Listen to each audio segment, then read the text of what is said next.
Here's why the Chevy SS was a total flop.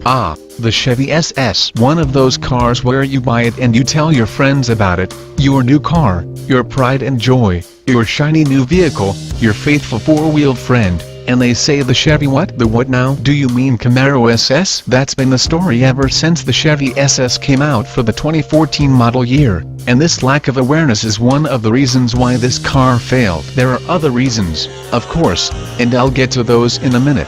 But first I want to say that I'm writing this piece because I drove an SS and I liked it, and you probably should have bought an SS but you didn't. I know you didn't, because, well, no one did. Since the SS first went on sale in the fall of 2013, Chevy has managed to sell something like 12,000 of them, total, over a period of time now spanning 4 years, which surely makes it the rarest modern Chevrolet. I mean, somehow they managed to sell 22,000 units of the freaking SSR, and they could only sell 12,000 of these on paper.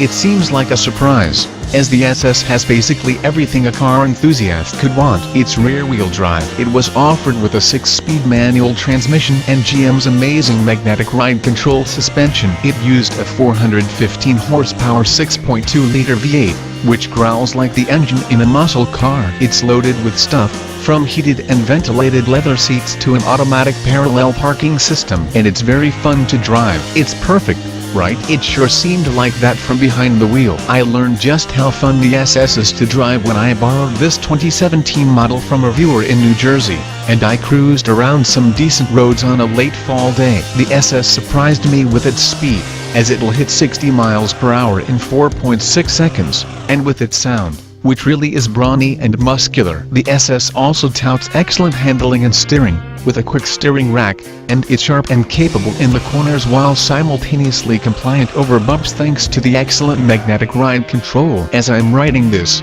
I'm thinking, why don't I have an SS? And you might be asking yourself the very same question. But there are several important reasons why this car failed. One of which is simply the fact that it was too expensive. Not the SS I drove, to be clear. Its sticker price was just above $50,000, and it's an amazing value for that money, touting luxury car goodies at a discount price. The problem is that you could only get the SS with all that stuff, and for that price. Had there been a stripped-down SS for $35,000, something that could compete with the Dodge Charger, which is pretty popular, I think it could have done well. But I think Chevy nixed this idea because it wouldn't have made financial sense. The SS was built in Australia, and surely it wasn't cheap to pay relatively pricey Australian labor to make the car, then add in shipping costs from such a faraway land. My thinking is Chevy had to pump it full of features so they could jack up the price, as a stripped-down SS never would have been profitable, even if it had been popular.